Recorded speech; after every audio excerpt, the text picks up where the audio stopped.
പത്തരമാറ്റിൻ്റെ പുതുപുത്തൻ വിശേഷങ്ങളിലേക്ക് എല്ലാവർക്കും സ്വാഗതം. അങ്ങനെ മുത്തശ്ശനും മുത്തശ്ശിയും സംസാരിച്ച് നിൽക്കുന്ന സമയം തന്നെ ഗേറ്റ് തുറക്കുന്ന സൗണ്ട് കേൾക്കുന്നുണ്ട്. ഗേറ്റ് തുറന്ന് കയറി വരുന്നത് അനാമികയാണ്. അനാമികയെ കാണുന്നതും മുത്തശ്ശൻ്റെ മുഖത്ത് ദേഷ്യം ഇങ്ങനെ ഇരച്ചു കയറുന്നുണ്ട്. അപ്പോൾ മുത്തശ്ശി പറയുന്നുണ്ട്, ദേ ഇദ്ദേഹം നോക്കിയേ ആരാ വരുന്നതെന്ന്. അപ്പോൾ അത് കേട്ട് മുത്തശ്ശൻ പറയും, ആ വരട്ടെ. അപ്പോഴേക്കും അനാമിക അടുത്തെത്തി മുത്തശ്ശിയെന്ന് വിളിക്കുന്നുണ്ട് കേട്ടോ. ആ മോള് വാ. അല്ല, എന്തൊക്കെയുണ്ട് ഇപ്പോൾ കല്യാണ വീട്ടിലെ വിശേഷം? കൂടെ അച്ഛനും അമ്മയും ഒന്നും വന്നില്ലേന്ന് ചോദിക്കുന്നുണ്ട് കേട്ടോ മുത്തശ്ശി. ഇല്ല മുത്തശ്ശി, അവരൊരു ഷോപ്പിങ്ങിന് പോയേക്കുവാണെന്ന് പറയൂ അനാമിക. മോളെ, ശത്രുക്കൾ ഒരുപാടുള്ളതാ. അന്ന് സംഭവിച്ച പോലെ ഇനി സംഭവിക്കരുത്. അതുകൊണ്ട് ഒറ്റയ്ക്ക് വരുമ്പോൾ നന്നായിട്ട് ശ്രദ്ധിക്കണമെന്ന് മുത്തശ്ശി പറയുമ്പോൾ, ഇല്ല എൻ്റെ മുത്തശ്ശി, ഞാൻ നന്നായിട്ട് ശ്രദ്ധിച്ച് തന്നെയാണ് വരുന്നത്. അപ്പോൾ മുത്തശ്ശി ഇങ്ങനെ മനസ്സിൽ കരുതുന്നുണ്ട്, ശ്രദ്ധ കുറച്ച് കൂടുതലായിരിക്കും, പ്രത്യേകിച്ച് ഇക്കാര്യത്തിൽ. അതേസമയം തന്നെ അനാമിക മുത്തശ്ശനോട് ചോദിക്കും, മുത്തശ്ശി എന്താ ഒന്നും മിണ്ടാത്തത്? എന്തൊക്കെയുണ്ട് വിശേഷം? മരുന്നൊക്കെ കൃത്യമായിട്ട് കഴിക്കുന്നില്ലേന്ന് ചോദിക്കൂട്ടോ. അപ്പോൾ മുത്തശ്ശനൊന്നും മിണ്ടാതിരിക്കുന്നത് കാണുമ്പോൾ മുത്തശ്ശി പറയും, ഇദ്ദേഹം എന്താ ഒന്നും മിണ്ടാത്തതെന്ന് പറയുമ്പോൾ, ആ മരുന്നൊക്കെ കൃത്യമായിട്ട് കഴിക്കുന്നു. മോളെ, ചുരുക്കി പറഞ്ഞാൽ ഈ അസുഖത്തിനല്ല മരുന്ന് വേണ്ടത് എന്ന് മുത്തശ്ശൻ പറയുമ്പോൾ, അല്ല പിന്നെന്തിനാ മുത്തശ്ശാന്ന് അനാമിക ചോദിക്കുമ്പോൾ, ഈ ഹൃദയം നന്നല്ലാത്തവർക്ക് എന്തെങ്കിലും മരുന്നുണ്ടോ ഈ ലോകത്ത് മോളെ? മുത്തശ്ശൻ ഇങ്ങനെ പറയുന്നത് കേൾക്കുമ്പോൾ തന്നെ അനാമിക ശരിക്കും ഒന്ന് പതറിപ്പോകുന്നുണ്ട് കേട്ടോ. അപ്പോൾ മുത്തശ്ശി ചോദിക്കുന്നുണ്ട്, ഇദ്ദേഹം എന്താ ഇപ്പം ഇങ്ങനെയൊക്കെ പറയാൻ കാരണം? ഞാൻ വന്ന മുതലേ ശ്രദ്ധിക്കുന്നു, ഇദ്ദേഹത്തിന് വല്ലാത്തൊരു മാറ്റം പോലെയെന്ന് പറയുന്നുണ്ട് കേട്ടോ മുത്തശ്ശി. ഒന്നും ഇല്ലടോ വസുന്ധരെ, ഈ ആളുകളുടെയൊക്കെ തെറ്റായ ചിന്താഗതിക്ക് പല മരുന്നുകളും ഉണ്ടായിരുന്നെങ്കിൽ ഈ ലോകമൊക്കെ എന്നേ നന്നായേനെ എന്ന് പറയുന്നുണ്ട് കേട്ടോ. അങ്ങനെയൊന്നും ഇല്ലല്ലോ, പിന്നെ ഇദ്ദേഹം ഇതേക്കുറിച്ച് സംസാരിക്കേണ്ടെന്ന് പറയും മുത്തശ്ശി. തുടർന്ന് അനാമികയോടായിട്ട് മുത്തശ്ശൻ ചോദിക്കും, ആ മോളി കല്യാണത്തിന് മുമ്പ് എപ്പോഴും ഇങ്ങോട്ട് വരുന്നത് ശരിയാണെന്ന് തോന്നുന്നുണ്ടോ? അത് കേട്ടപ്പോൾ തന്നെ അനാമികക്ക് വല്ലാത്തൊരു ദേഷ്യം പോലെ തോന്നുന്നുണ്ട് കേട്ടോ മുത്തശ്ശനോട്. അപ്പോൾ അനാമിക ഇങ്ങനെ മനസ്സിൽ കരുതുന്നുണ്ട്, ഓ ഈ കിളവന് ഞാനിവിടെ വരുന്നതിലാ കുഴപ്പം, കണ്ടവർക്കൊക്കെ കയറി നിരങ്ങാം അനന്തപുരിയിൽ, ഞാനിവിടെ വരുന്നതിലാ കുഴപ്പം എന്നിങ്ങനെ ആലോചിക്കുന്നുണ്ട് കേട്ടോ. തുടർന്ന് അത് മുത്തശ്ശാന്ന് പറയാൻ തുടങ്ങുമ്പോഴേക്കും, മോളൊന്നും പറയണ്ട, ആദർശിൻ്റെയും അബിയുടെയും കല്യാണം കഴിയുന്നതിന് മുമ്പ് നയനും മോളും നവ്യമോളും ഒക്കെ ഇവിടെ വന്നിട്ടുണ്ടല്ലോ, പിന്നെന്താ അനാമിക മോൾക്ക് ഇവിടെ വന്നാൽ? മോളിങ് വന്നേന്നും പറഞ്ഞ് മുത്തശ്ശി അനാമികയുടെ കൈയും പിടിച്ച് ഉള്ളിലേക്ക് കൊണ്ടുപോകുന്നുണ്ട്. അതേസമയം തന്നെ ദേവയാനി പുറത്തേക്ക് ഇറങ്ങി വരുന്നുണ്ട് കേട്ടോ. ആഹാ, ആരായി വന്നിരിക്കുന്നത്? ഇപ്പോൾ വരവൊക്കെ കുറവാണല്ലോ. അന്നത്തെ ആ സംഭവത്തിന് ശേഷം മോൾ നന്നായിട്ട് ഷോക്കായില്ലേ എന്ന് ചോദിക്കുമ്പോൾ, അതേ വല്യമ്മേ, അതിന് മോൾ പേടിക്കണ്ട. മോൾക്ക് എപ്പോൾ ഇങ്ങോട്ട് വരണമെന്ന് തോന്നുന്നോ അപ്പോൾ ഇവിടുന്ന് ആളെ വിടാം. നമ്മുടെ കവി ഇവിടെ ഏത് സമയത്തും ഉണ്ടല്ലോ. വല്യമ്മേ, അമ്മയില്ലേ ഇവിടെ എന്ന് അനാമിക ചോദിക്കുമ്പോൾ, ആ അവിടെ ഉണ്ടായിരുന്നു. ജാനകിയെ ഒന്ന് വിളിച്ച് അനാമിക മോൾ വന്നിട്ടുണ്ടെന്ന് പറയും.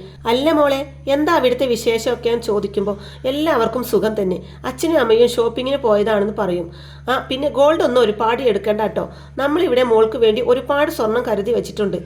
അപ്പോൾ മുത്തശ്ശിയും പറയും, അതേ മോളെ, വെറുതെ അച്ഛനെയും അമ്മയെയും ഒന്നും ബുദ്ധിമുട്ടാക്കണ്ട, ഇവിടെ ഒരുപാട് വാങ്ങിയിട്ടുണ്ട്, അതൊക്കെ ഇട്ട് തീർക്കാൻ ആളും വേണ്ടേ? അപ്പോൾ അനാമിക പറയുന്നുണ്ട്, അതേ മുത്തശ്ശി, എനിക്കങ്ങനെ സ്വർണത്തോടൊന്നും വലിയ താല്പര്യമില്ല. ഇപ്പോൾ തന്നെ കണ്ടോ, ഞാനൊരു ചെയിൻ പോലും ഇടാറില്ല എന്ന് പറയൂട്ടോ. ഇപ്പോഴത്തെ പെൺപിള്ളേർക്ക് അല്ലെങ്കിലും സ്വർണത്തോടൊന്നും വലിയ താല്പര്യമില്ലെന്നേ. അപ്പോൾ ജലജ പറയും, ആ ഇവിടെയുണ്ട് 2 എണ്ണം, സ്വർണത്തോട് ആക്രാന്തമുള്ള 2 എണ്ണം. എന്നാൽ ഇതൊക്കെ മൂർത്തി മുത്തശ്ശൻ കേൾക്കുകയും കാണുകയും ചെയ്യുന്നുണ്ട് കേട്ടോ. അപ്പോൾ മുത്തശ്ശി പറയുന്നുണ്ട്, ജലജ നീ ഒന്ന് നിന്റെ വായടക്കി മിണ്ടാതിരുന്നേ, ഏത് സമയത്തും വേണ്ടാത്ത കാര്യങ്ങൾ ആ വായിന്ന് വരും. അപ്പോൾ അനാമിക പറയുന്നുണ്ട്, വല്യമ്മേ, അച്ഛൻ കൂടുതൽ സ്വർണം ഒന്നും എടുക്കുന്നില്ലെന്നാ പറയുന്നത്.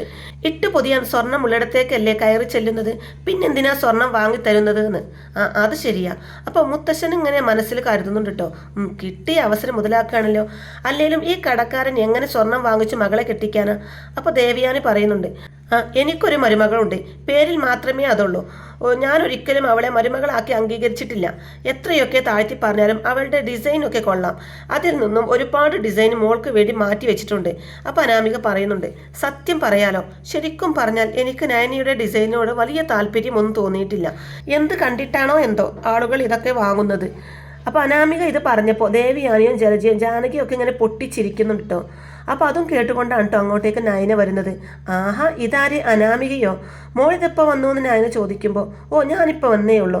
അല്ല, എപ്പോൾ നോക്കിയാലും ജോലി തന്നെയാണല്ലോ എന്ന് അനാമിക പറയുമ്പോൾ, അത് വീട്ടിലെ ജോലികൾ നമ്മൾ തന്നെ എടുക്കേണ്ടേ മോളെ? എന്നാലും ഇത്രയും വലിയ വീട്ടിലെ ജോലിക്കാർ ഒരുപാടുണ്ടായിട്ടും എന്തിനാ നയനേടത്തി തന്നെ ഇങ്ങനെ ജോലി ചെയ്യുന്നത്? അപ്പോൾ ജാനകി പറയുന്നുണ്ട്, എൻ്റെ മോളെ, ഇവിടെ ഏട്ടത്തി ഇവളെ വേലക്കാരിയുടെ സ്ഥാനത്താണ് കാണുന്നത്. ജാനകിയുടെ വായിന്ന് അങ്ങനെ ഒരു വാക്ക് വന്നത് കൊണ്ട് തന്നെ അത് നയനക്ക് വല്ലാതെ തന്നെ ഫീൽ ആവുന്നുണ്ട് കേട്ടോ. എന്തായാലും ജാനകിയുടെ പെട്ടെന്നുള്ള ഈ സംസാരം കേട്ട് ഞെട്ടി നിൽക്കുകയാണ് മുത്തശ്ശൻ ഇങ്ങനെ മനസ്സുകൊണ്ട് പറയുന്നുണ്ട്, ജാനകി ഇങ്ങനെയൊന്നും അല്ലായിരുന്നല്ലോ, ഇതിപ്പോ എന്താ പെട്ടെന്ന് ജാനകിക്ക് ഒരു മാറ്റം? ഇവള് കാലെടുത്ത് വെച്ചതിന്റെ ഓരോ ഭവിഷ്യത്ത് തുടങ്ങിയിട്ടുണ്ട്. ജലജയുടെ അതേ സ്വഭാവക്കാരി തന്നെയാണെന്നാ തോന്നുന്നത്. അപ്പൊ ജാനകി ഇങ്ങനെ പറയുന്നത് കേൾക്കുമ്പോൾ ദേവയാനിയും എന്തോ പോലെയാകുന്നുണ്ട് കേട്ടോ. അപ്പോൾ ദേവയാനി പറയുന്നുണ്ട്, വീട്ടിലുള്ളവരൊക്കെ വീട്ടിലെ ജോലികൾ ചെയ്യണം, അതിപ്പോൾ വേലക്കാരിയാവണമെന്നില്ല, അവകാശപ്പെട്ട കാര്യങ്ങൾ നമുക്കും ഇവിടെ ചെയ്യാലോ. അപ്പോൾ അനാമിക ഇങ്ങനെ കളിയാക്കി ചിരിക്കുന്നുണ്ട് കേട്ടോ. എന്നാലും ഇത്രയും വലിയ ഡിസൈനറൊക്കെ ആയിട്ട് അടുക്കളയിൽ ഇങ്ങനെ ഒതുങ്ങിക്കഴിയാനാണല്ലോ നിങ്ങളുടെ യോഗം. ശരിക്കും പറഞ്ഞാൽ നയനയെ എങ്ങനെ കുത്തി സംസാരിക്കുന്നത് മുത്തശ്ശിനെ ഒട്ടും ഇഷ്ടപ്പെടുന്നില്ല കേട്ടോ. അപ്പോൾ വീണ്ടും അനാമിക പറയുന്നുണ്ട്, അതേ വല്യമ്മേ, എനിക്ക് നയനയെടുത്ത് ഡിസൈൻ ചെയ്ത ഒരുവിധം ഡിസൈൻ ഒന്നും ഇഷ്ടപ്പെട്ടില്ല. അതുകൊണ്ട് നിങ്ങൾ എനിക്ക് തരാൻ ഇഷ്ടപ്പെട്ട ഗോൾഡും ഇഷ്ടപ്പെടണമെന്നില്ല, എന്നാലും ഞാൻ നിങ്ങൾക്ക് വേണ്ടി അതിടും. എന്നാൽ അനാമികയുടെ ഈ സംസാരമൊക്കെ ദേവയാനിക്ക് എന്തോ ഒരു അപാകത പോലെ തോന്നുകയാണ് കേട്ടോ.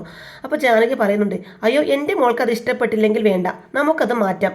പിന്നെ വേറെ വല്ല ജ്വല്ലറിയിൽ നിന്നും വാങ്ങേണ്ടി വരും. മോളുടെ ജ്വല്ലറിയിൽ ഇവളുടെ കളക്ഷൻ തന്നെയാണ് കൂടുതലും.